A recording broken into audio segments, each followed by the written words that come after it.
Nah terus ibu gue bilang gini, Mas, di dunia itu nggak ada yang namanya hoki. Ya hoki mungkin buat orang dunia gitu yang percaya dan nggak percaya sama Tuhan. Tapi buat kita orang yang percaya sama Tuhan Yesus, hoki atau luck itu ya karena Tuhan yang memberkatin kita, Tuhan yang ngebimbing kita, Tuhan yang nyelamatin kita, yang Tuhan yang kasih karunia-Nya ke kita gitu.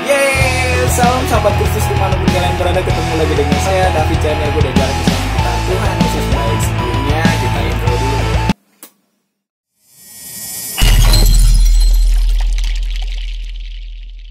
Oke teman-teman, kali ini aku punya kesaksian yang sangat luar biasa banget dari Bro Doni. Dia itu sangat luar biasa, benar-benar keren banget. Dimana dia seorang yang bisa dikatakan orang sukses. Dia punya sesuatu yang bisa dibanggakan. Dan dia punya tato, dan sedikit serem sih sebenarnya. Cuman dia punya hati yang lembut untuk selalu berkomunikasi dengan ibunya. Dia selalu menanya dengan ibunya apakah ini dari mana atau dari mana. Seperti contoh dia punya keberuntungan. Wah, puji Tuhan ibunya memberitakan bahwa yang apa yang kita punya sekarang, apapun yang kita lakukan ketika kita mempunyai sesuatu itu adalah dari Tuhan. Tidak ada yang suatu kebetulan. Sangat luar biasa banget. Ibu dari Bro Doni ini mengajarkan kepada saya pribadi bahwa apa yang kita punya bukan dari kita sendiri, tapi Tuhan yang merencanakannya. Tidak banyak teman-teman sekarang yang sangat miris sekali, dimana anak-anak sekarang ya, kalau kita suruh, kalau orang tua suruh, kadang nggak mau, malas atau mager gitu, bahasa zaman sekarang mager. Dan dia itu kalau disuruh susah, bahkan bisa ngelawan. Saya sendiri diberkati sekali dengan kesaksian Bro Doni. Alangkah indahnya saya juga bisa berkomunikasi dengan keluarga yang membicarakan Tuhan Yesus. Dan seperti di dalam firman Tuhan dikatakan, ada di Ulangan 5 ayat 16 dikatakan, hormatilah ayah dan ibumu seperti yang diperintahkan kepadamu oleh Tuhan Allahmu, supaya lanjut umurmu dan baik keadaanmu di tanah yang diberikan Tuhan Allahmu kepadamu.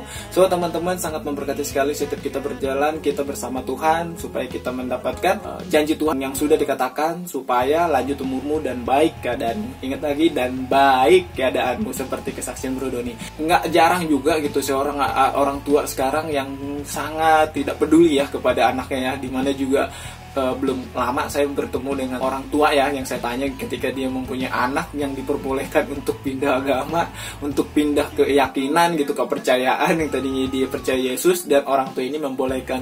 Sangat miris sekali ya kan teman-teman. Jadi teman-teman tetap di dalam Tuhan. Bagi teman-teman yang punya ide, gagasan, kreatif, boleh diisi di kolom ya. Apapun itu kita akan coba melakukan sebaik mungkin. Sebelumnya aku mau ngucapin terima kasih banget buat Bro Doni yang udah ngasih aku sesuatu yang sangat luar biasa banget. Di tahun 2006 aku zamannya skateboard juga ya, main basket apa segala macam, aku dikasih sepatu Vans dan keren banget. Tada, aku dikasih sepatu skate Vans, keren banget Bro Doni. Thank you banget. Biar Tuhan yang bisa balas ya Bro ya, berlipat ganda kepada Bro, dan makin sukses dan makin berkat bagi banyak orang. Saatnya kita katakan Tuhan Yesus baik.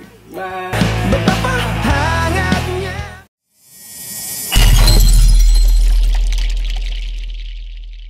Halo teman-teman, selamat sore. Kenalin, nama gue Doni. Tapi kalau di kantor, gue biasa dipanggilnya Pram. Nah, sekarang itu gue umur 32 tahun. Nah, emang sih sekarang tuh lagi kerja di Jakarta gitu kan. Tapi kan WFH ya, jadi gue sering balik ke rumah gue di Jogja. Emang gue asal dari Jogja. Nah, di kesempatan yang lagi gloomy-gloomy-nya gini ya kan, Jakarta lagi enak banget nih, terang ya kan, ngopi-ngopi, santai pinggir kolam renang gitu kan. Gue mau share sesuatu nih. Jadi Tuhan Yesus tuh baik banget hidup gue gitu ya. Jadi ini bukan bluffing, gue bukan lebay, tapi memang gue ngerasain tuh sendiri gitu. Jadi memang dari zaman kecil, bokap nyokap gue tuh cerita, gue anak pertama dari 3 bersaudara gitu ya. Terus gue laki-laki sendiri gitu ya. Terus dari bokap sama nyokap gue tuh emang gak ada saudara laki-laki. Jadi kayak golden boy lah di keluarga. Nah terus dari zaman kecil itu bokap nyokap gue sering cerita tuh, gue tuh katanya sering sakit, hampir mau mati gitu ya, kayak sakit mulu gitu. Tapi puji Tuhannya, karena Tuhan Yesus baik banget, sekarang gue udah gak pernah kayak gitu lagi. Nah jadi gue tuh sempet mikir dan ngobrol sama nyokap gue gitu, kayaknya gue tuh jadi orang hoki mulu ya bu gitu. Gue manggil ibu gue tuh ibu gitu, jauh banget ya. Terus gue selalu bilang gue tuh bejo gitu. Bejo tuh bahasa Jawanya hoki gitu ya, untung laki. Nah terus ibu gue bilang gini, Mas, di dunia itu nggak ada yang namanya hoki. Ya hoki mungkin buat orang dunia gitu yang percaya dan nggak percaya sama Tuhan. Tapi buat kita orang yang percaya sama Tuhan Yesus, hoki atau luck itu ya karena Tuhan yang memberkatin kita, Tuhan yang ngebimbing kita, Tuhan yang nyelamatin kita, yang Tuhan yang ngasih kasih karunia-Nya ke kita gitu. Jadi memang dari zaman kecil gue tuh merasa kayak laki terus gitu, kayak Tuhan tuh berkatin gue banget gitu. Jadi pertamanya gue sering sakit, jadi sekarang udah sembuh, terus bisa dapat pendidikan yang bagus. Bahkan waktu di kantor gue sempat pernah dikirim ke Jepang. Terus gue sekarang ya puji Tuhannya bisa lompat dari satu company ke company yang lainnya, tapi tuh juga karir gue naik gitu ya. Dan yang paling keren adalah sebelum pandemi kemarin tahun 2019 ke 2020, nah gue tuh ada di satu company yang waktu itu ada sebuah challenge-nya yang gue rasa itu tantangan dan pilihan yang waktu gue sempat galau gitu. Dan gue adalah orang yang cukup anxious gitu, maksudnya kayak gue tuh cukup memikirkan masa depan gue tuh gimana, gue banyak kekhawatiran di situ. Nah terus waktu itu gue berdoa sih sama Tuhan gitu kan, kayak kalau memang ini tujuannya atau it's it, for example misalnya ini adalah callingnya Tuhan buat gue pindah, ya please deh diberkatin gitu kan. Kalau enggak ya udah biarin gue tetap stay di company yang waktu itu gue bekerja gitu ya. Terus gue pindah akhirnya dengan semua ketetapan hati, gue doa pun gitu kan. Terus akhirnya gue pindah, dan puji Tuhan ya tuh gila banget sih. Kayak kemarin kan setahun lalu kita banyak pandemi ya, kita pandemi setahun gitu. Terus banyak company yang ngelakuin efisiensi atau kata lainnya nge-cut perusahaan pegawainya gitu ya, nge-cut gitu, nge-PHK. Dan gilanya company yang sebelumnya gue bekerja itu dia melakukan efisiensi sampai 4 kali. Dan gue berpikir, wah gila sih ya. Gue sampai waktu gue balik ke Jogja, gue bilang sama ibu gue tuh, wah gila ya Bu, ternyata Tuhan tuh ngeberkatin dan ngelindungin gue itu sampai di sisi kerjaan gue gitu. Jadi Tuhan tahu tuh ya, ini company besok bakalan mau goyang gitu. Terus gue diselamatin tuh, kayak dibandingin sama beberapa orang yang lainnya, gue diselamatin, dipindahin ke company yang tahun 2020 tuh gue bekerja gitu. Kayak akhirnya gue diselamatkan. Terus company-nya waktu itu yang gue tinggalin juga akhirnya kalang kabut, nggak karu-karuan. Dan ada beberapa temen gue yang juga akhirnya di-cut karena efisiensi perusahaan.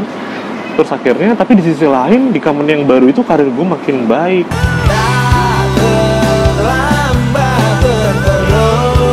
Ya puji Tuhan ya, pun juga dengan role dan karir gue tuh gue bisa kasih sharing knowledge ke orang-orang yang mau belajar di field gue gitu kan, di pekerjaan gue. Ya memang keren itu sih Tuhan kita, Tuhan Yesus gitu. Kayak once lo udah berserah ya, bukan pasrah, it's different. Berserah itu kan dia ngatur semuanya dari kehidupan lo itu sampai sedetail itu gitu. Makanya ada ayat yang waktu itu tuh, karena gue pakai satu aplikasi di handphone yang ngomongin tentang Alkitab gitu ya, kayak Alkitab keren gitu. Terus ada satu bacaan yang waktu itu gue suka banget, karena dia bilang gini di Mazmur 55 ayat 23 gitu ya. Ini terjemahan baru itu bilang kalau serahkanlah khawatirmu kepada Tuhan, maka Ia akan memelihara engkau.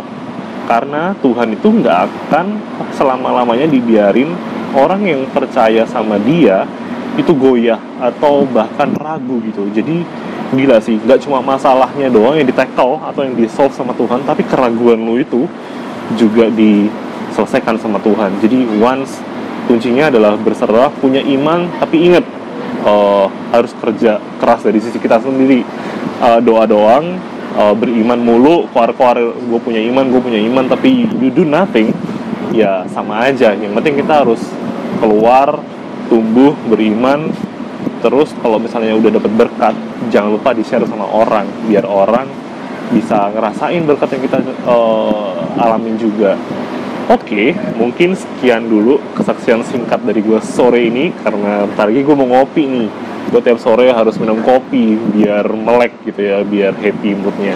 So, thank you semuanya, sahabat Kristus yang mau ngedengerin kesaksian sederhana, simple gue ini. Thank you juga buat teman gue, David Chaniago, yang udah niat banget ngundang gue. Thank you buat kepercayaannya. Terus, ini orang juga selalu jadi inspirasi gue, karena dia selalu struggle. Dia jadi laki-laki tulang punggung di keluarganya, tapi banyak banget cerita yang bisa gue pelajarin dari dia sebagai seorang laki-laki Tuhan yang bisa diandelin gitu. Jadi memang ya gue agak pernah terharu dan gue merasa gila nih orang di dalam kesusahannya seperti apapun tapi dia tetap bisa bersyukur, dan gue gak pernah ngerasain ada vibe negatif dari dia ke gue gitu. Jadi selalu bawaannya happy terus, bersyukur terus sama Tuhan. So tetap percaya sama Tuhan, tetap berpegang sama dia. Ya naik turunnya hidup itu biasa, tapi once lo harus punya pegangan gitu ya. Gue nggak bluffing, gue nggak muluk-muluk, karena gue juga mengalaminya. Kehidupan gue juga pasti naik turun, tetap belajar gitu kan untuk jadi seorang laki-laki dan punya pribadi yang lebih baik ke depannya. Dan jangan lupa tetap bagi berkat ke orang, apapun itu berkatnya, tetap jadi saluran Tuhan. Dan jangan lupa komen, share, sama like channel ini biar bisa jadi berkat buat semua orang, baik di kota ini, di negara ini, atau ke seluruh dunia. Oke, saatnya sekarang kita katakan Tuhan Yesus baik.